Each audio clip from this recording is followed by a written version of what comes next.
It's a little bit bigger than a quarter. It's quite a heavy coin, isn't it? Has what does it have on it? A picture? A couple of pictures? Coins usually do, don't they? Back it has like a, I don't know. What is that?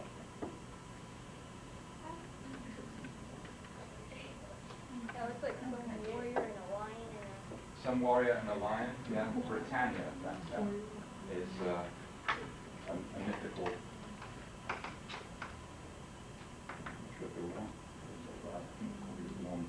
Britannia, who often appears on symbols associated with Britain, you probably guess. Who's on the other side? Well, my guess is probably King Elizabeth. That's a good guess. You know that on, of course, all your coins you have the president usually, don't you? What else do you have on your coins? What kinds of things?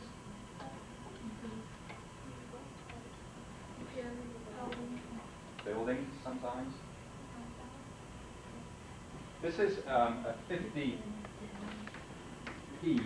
coin. What was the silver coin of the 50 and the 10? It's actually a gold color. It's a little bit heavier. So this is our like your dollar bill. We have a pound coin instead of a piece of paper. Okay, all of these coins have the Queen on them, and they have some lettering around the edge of the picture of the Queen too. Could somebody read us out? Can you see what the lettering says? It's very small print. Can you read it? Elizabeth. 2, right?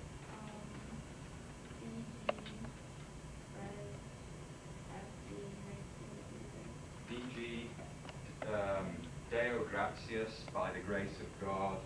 And then what else does it say? REG, which is Latin. Does anyone know that? Regina, Queen, by the grace of God. Regina, Deo gratias, Regina. So she rules by the grace of God, according to our coin. She's the head of the Church of England. That's part of her role as the Queen. And then after FD, Fideo Defensor is also always attached to the Queen's role. She is defender of the faith being the Christian church. She's the head of the church. Yes? I have a quick question. Yes. That some words just popped out of me. Good. Was that always, were they always given the title Defender of the Faith, or was it just when King Henry was given the title by Pope Leo, when he was given Defender of the Faith? I can't remember. Was that, I'm just curious, when that began, when they had that title?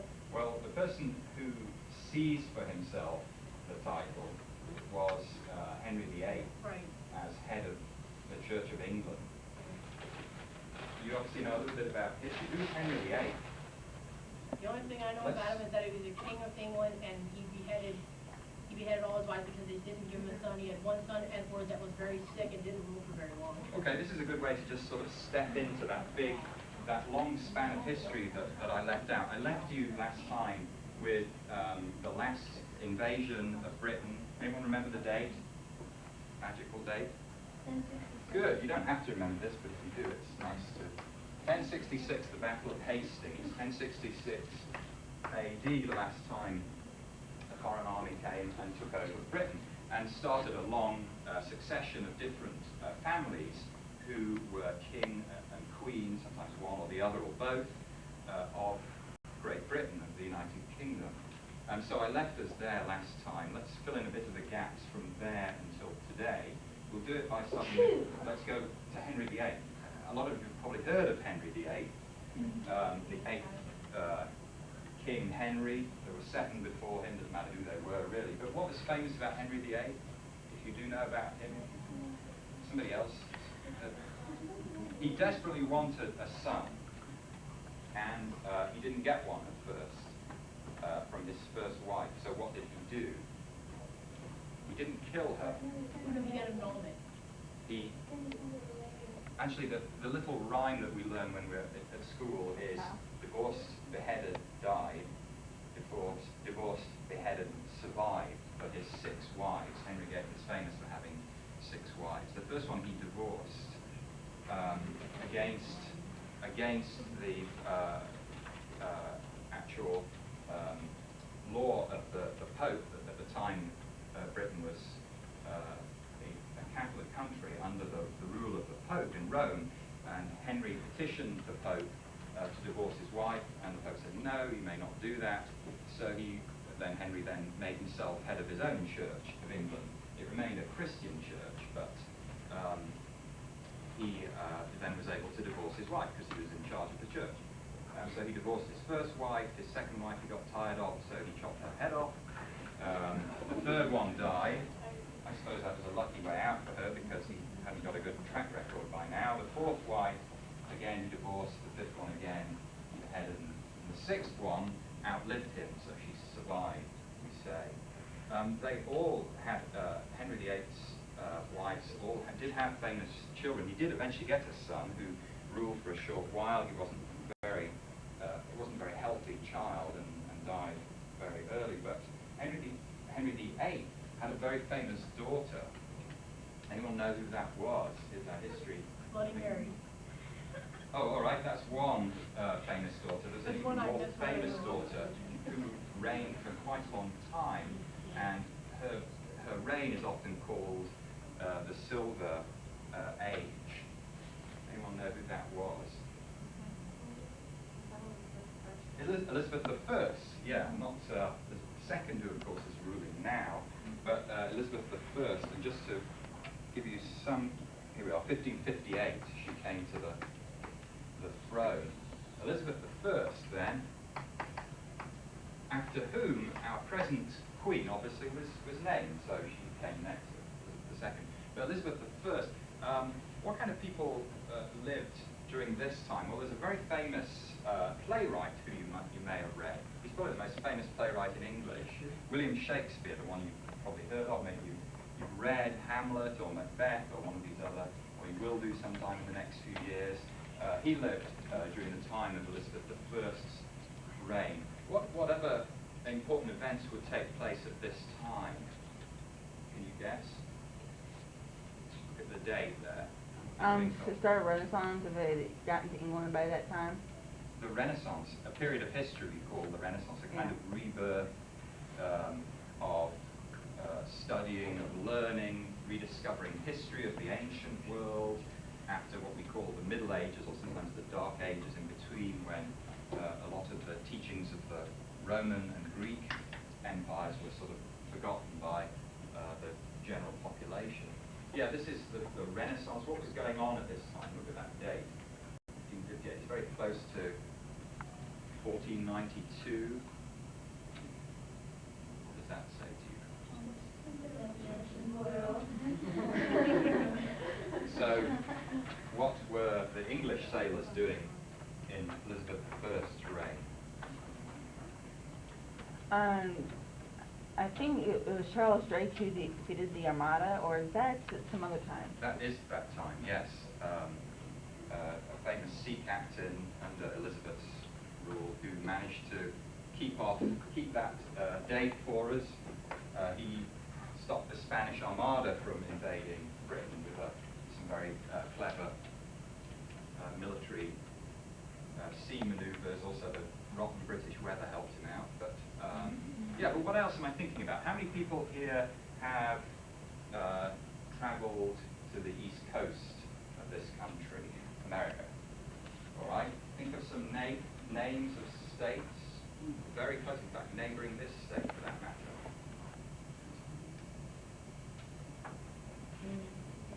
Anyone been to Virginia? West Virginia? Who's Virginia named after? Elizabeth I never married. She was known as the Virgin Queen, and her sailors and soldiers went all over the east coast of this country, establishing little towns, port towns. And Virginia was one, I mean, not the first, one of the first, named after our Queen, our Virgin Queen, Elizabeth I, named in her honor. And the sailors who did that then were rewarded once they returned to England. Elizabeth I, let's see, where else can we come a bit more closer to date? Perhaps I'll just give you a very quick overview. From 1066 to the present day, there have been 8 different families who have ruled in Britain. either been king or queen. And the general law is that when you're king or queen, you pass on your crown, your title on your death to, who does it go to, do you know? The firstborn son in the family. If there are no sons, then it goes to the firstborn daughter. This is the law. It was established a very, very long time ago. But 1066, the Normans under William the Conqueror came to Britain and he reigned. Let me just read off the Norman kings. King William I, William II, his son, Henry I, his son, and then Stephen were all Norman kings, and that takes us to about 1135. Then another family took over. Usually a change of family resulted from a battle of some kind, an argument broke out, there would usually be a fight, and usually a king would then be defeated in battle and another king would go on the throne. So the Plantagenet family beat the Normans, and in 1154, Henry II came to the throne. His most famous son was Richard I, who followed him. Anyone know that name, Richard I? What do you think of in connection with Richard I? Robin Hood. Who? Robin Hood, yeah, the time of the, it's partly real figure, Robin Hood, partly mythical, legendary. Some great stories have been told, some great movies have been made, of course, of this character. He did really exist. There is a historical figure we know, although, of course, a lot of what he's supposed to have done is storytelling after the event. But yeah, he was alive under Richard I's reign. Richard I had a brother who was not very popular, who came to the throne after him, John. Have you come across him? Prince John. He was famous because of the way he died. He died after eating too many apricots and drinking beer. Oh, sure, I'll put it down. It's a good warning not to mix apricot and beer when you get older. Henry III followed him, Edward I, Edward II, Edward III, Richard II takes us to the end of the Plantagenets, and we're now up to about 1399. After the Plantagenet family ruled, there was then a series of wars called the Wars of the Roses, in which the house of, or family of York and the family of Lancaster fought it out for who would be King of England. But first of all, the Lancasters won, so Henry IV, Henry V, and Henry VI took the throne. Then they were defeated by the House of York, and Edward IV, Edward V, and Richard III followed them to the throne. That takes us to about 1483. York and Lancaster are two cities in the north of England. You'll be going to York, I believe, a lovely old town. I mentioned that last time in connection with the Romans because they settled that area and built a wall around the city, so you'll be able to walk around that possibly. The counties that those cities lie in are named after them. So York is in Yorkshire, which is the biggest county in Britain. And then Yorkshire is pressing against Lancashire, which is the county area that Lancaster is the sort of capital of. This is roughly like, but not exactly the same as the state system in this country. Instead of states, we have counties in Britain. And most of them do have sort of like a capital city or one town or city that is associated with the government of the whole county. Okay, so after the House of York, the Tudor family defeated the House of York also in a battle, and Henry VII, Henry VIII, Henry Tudor, Henry VIII came to the throne, followed by his son Edward, who ruled for a short time, Mary, his daughter, and then Elizabeth I, who was the last Tudor, her name Elizabeth Tudor. That's where we get these names for the house or the family of the king or queen. After the Tudors, the Stuarts.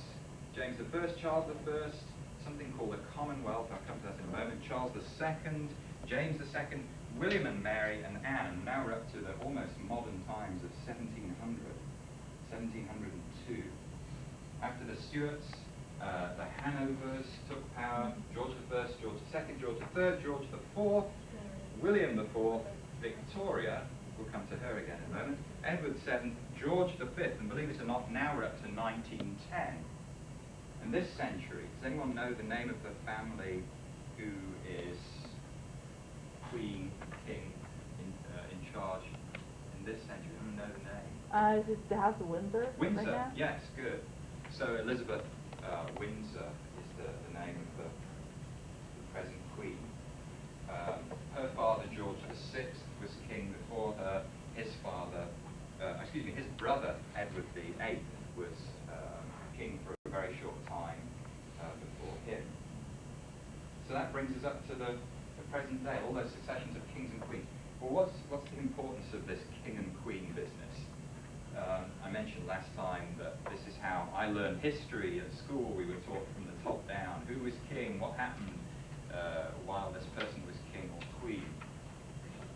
Well, of course, 1,000 years ago, being king or queen was a very big deal. Even 100 years ago, it was something very significant. But the queen today is really very much reduced in her power. What do you know about the Queen? Do you hear any stories? Do you see any television about this royal family at the moment? What kinds of stories do you hear? Tell us what you hear. Affairs? We don't hear about her. Tabloid stories? About what? And what do they... Princess Di. Hear about the royal kids, tabloids mostly. Right. Yeah, in fact, the main interest for most people today of the royal family is who's marrying whom, who's divorcing whom, who's happy, who isn't, who's wearing what kind of dress, how does she look, how does he look, and so on. They're very much kind of symbols today.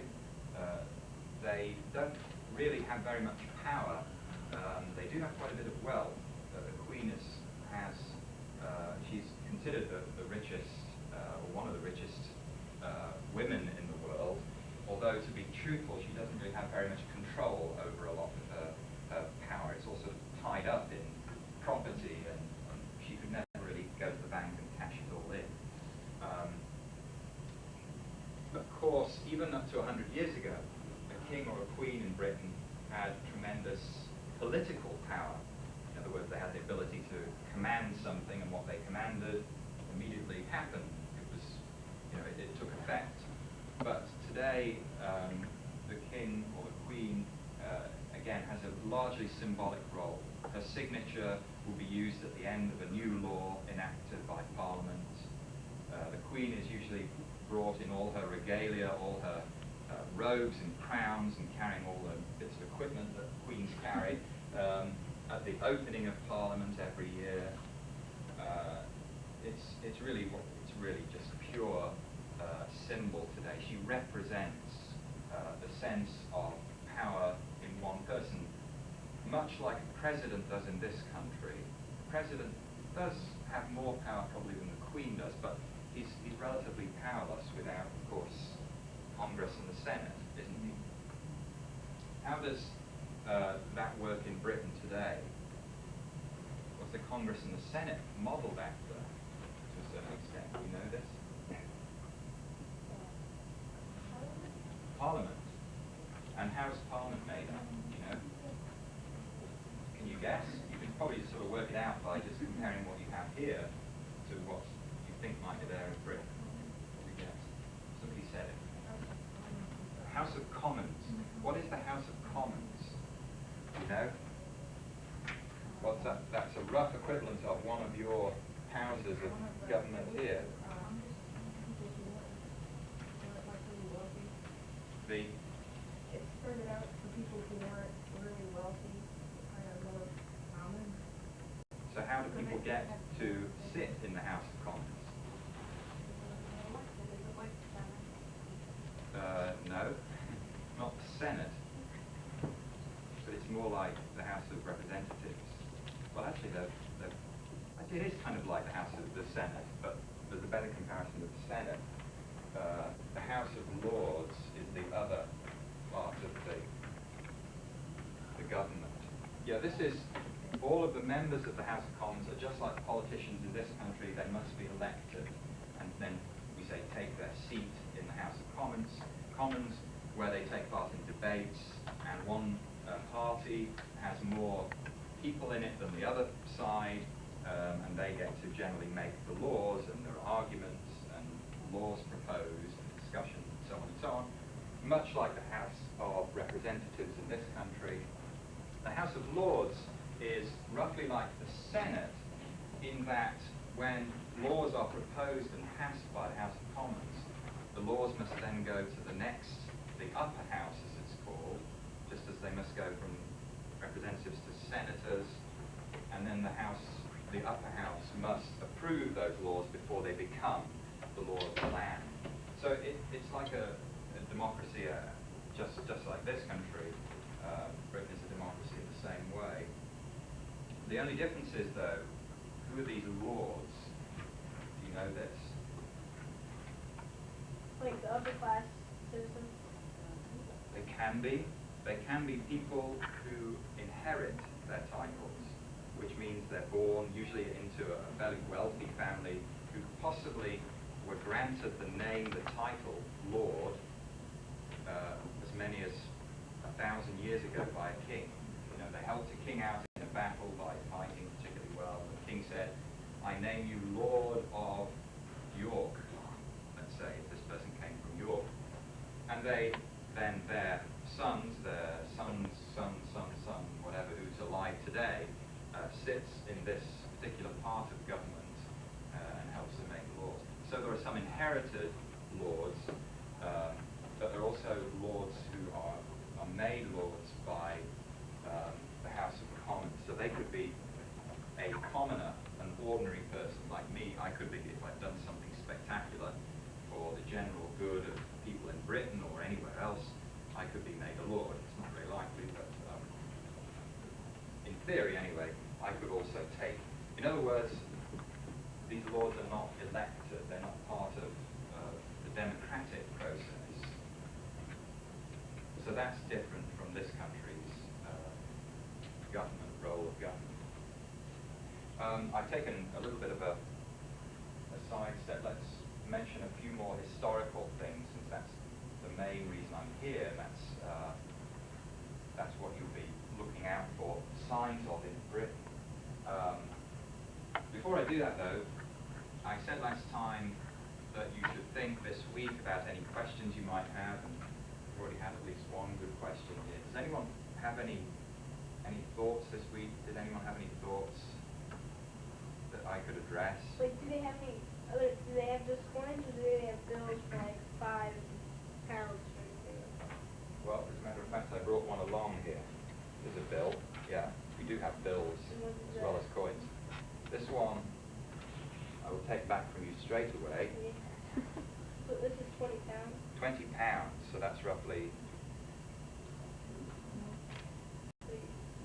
Anyone remember the formula? $32. £20, 32. Yeah. Around something like that. Where's it gone? Somebody's stolen it already. What is happening around? Yes. My money's right here. The pound fell a little bit this week. It was down to about 1.62. Really? Yeah. We have a £20 Bryce, do you have note. a coin? Smaller than that, we have a All right. £10 note, That we're going to £5 use. notes. We used to have £1 notes, but they went out of circulation. They just get falling apart. And each piece of paper or currency is a different color and slightly different shape as well. So unlike in our country, you can have a wad of bills and they could be different value, but you have to kind of look through to find the 10 and the 20. They all look the same. In England, they look very different, and they each have is it called a watermark? Yes. So that if you hold it up to the light, right. it's a way to verify that it's not A counterfeit. little picture that you can only see when you put light behind it to stop forgers from making copies of this very easily.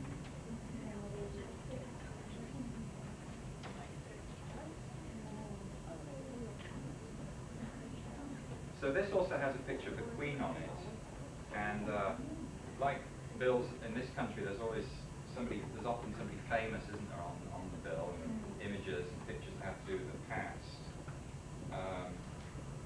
It's rather difficult to read, but there's a rather out-of-fashion looking gentleman here with big side whiskers, a funny looking collar, and hair that's going everywhere.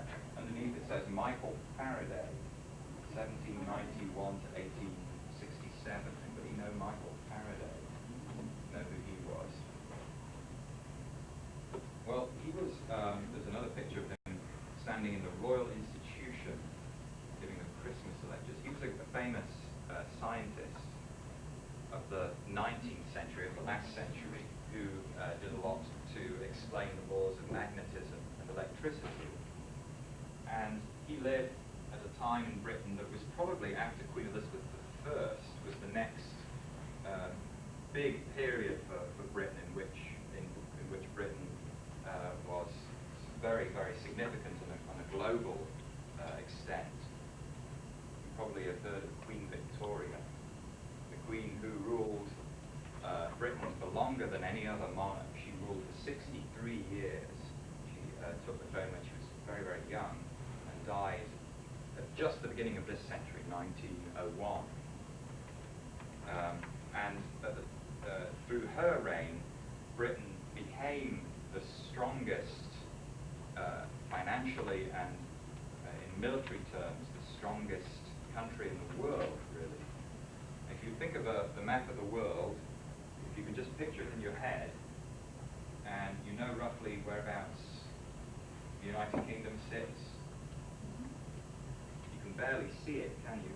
If you think of the entire world, it's a tiny island, and it's quite, it has quite a small population, only 55 million people. But this country, for about 100 years, was the most powerful country in the world. It's a very odd thing to think of today. Of course, it no longer is.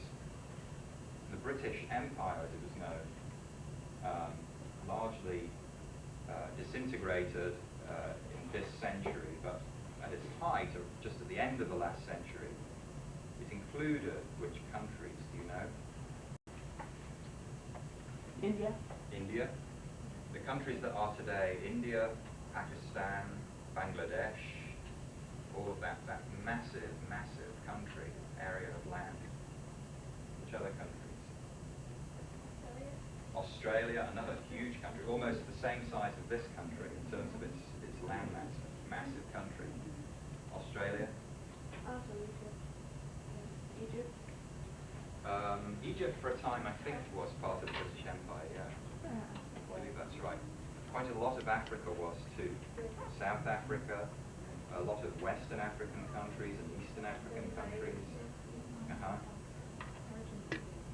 Argentina, I don't think was ever part of the British Empire. I'm sure there was some presence there. I don't know that Argentina was ever part of it. I forgot.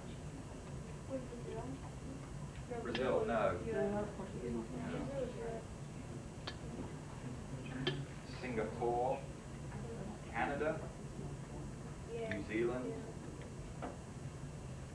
If you coloured in on the world map the former British Empire, it takes over more of the land than is not part of the British Empire.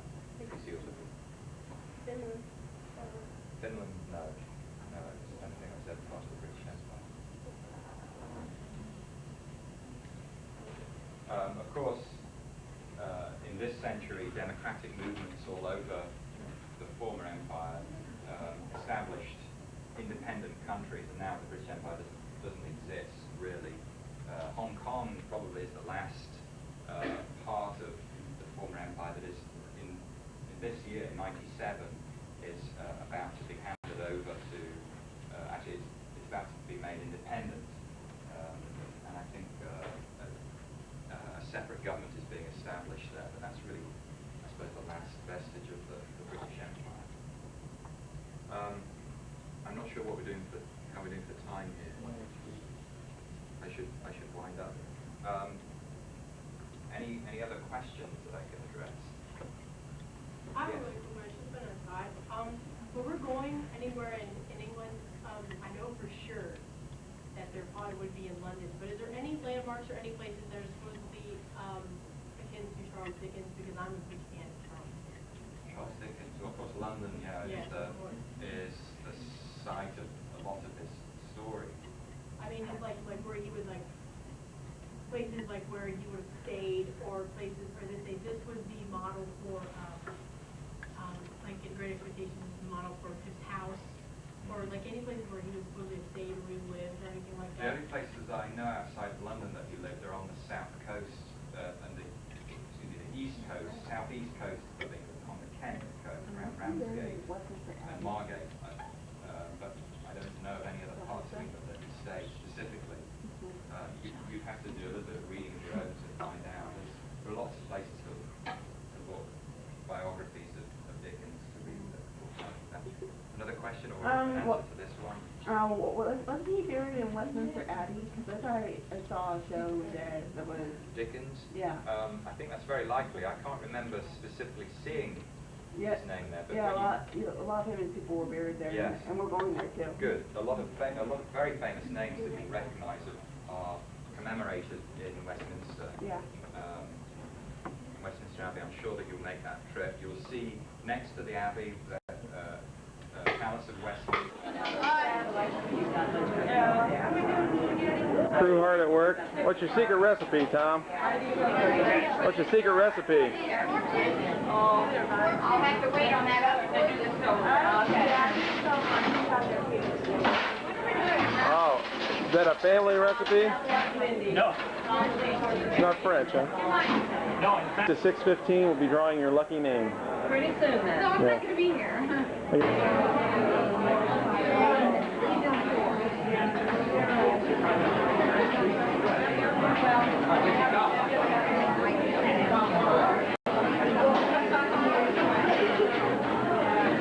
Hello.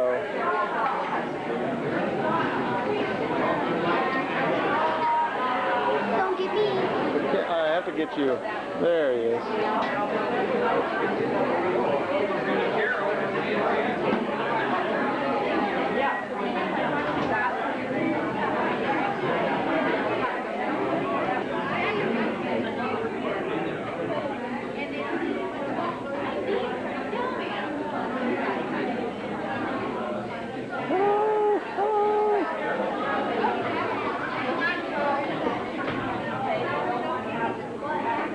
I need to have him sign something.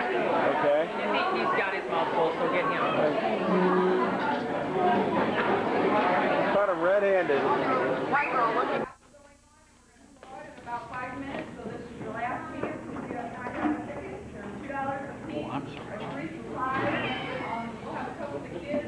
All right. And Allison, wherever she is, everybody else here. Please you up here. And then about 5 minutes, we'll whistle again and we'll draw. She earned it. She tipped her tooth today. Let's see her tooth. Oh my goodness. Dennis likes her.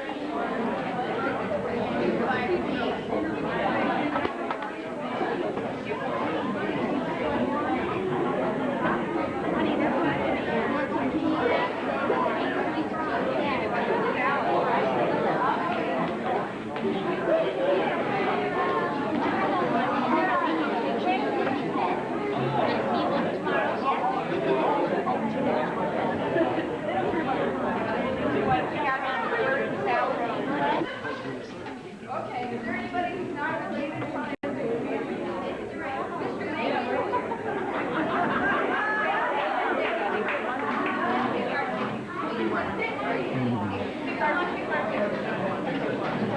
Stick your hand in it. I don't why. I'm not teaching you. We go third place first? Okay, third place, and that is for the limo ride and the dinner for four at Peking Restaurant. Drum roll, anybody? I'm stirring. Put your in the bottom. Yours, Indy. All right. Do you want to read that? Sandy Frizzle. Somebody didn't know. Okay, I need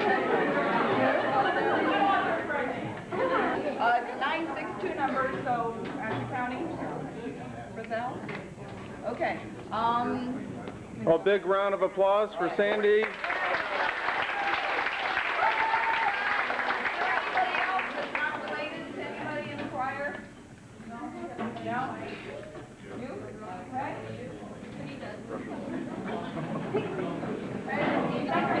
I'm not, I just asked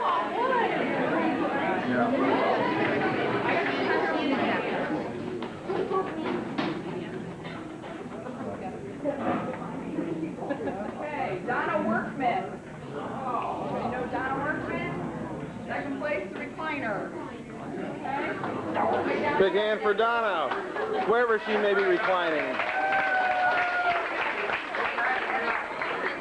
This is for the biggie, they beat the home theater.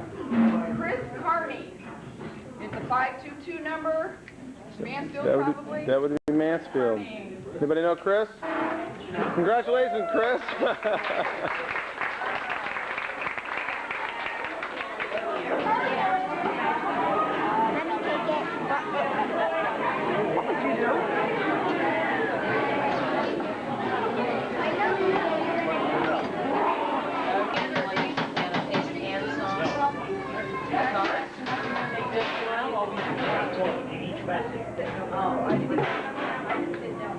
No job is finished until the dishes are done, right?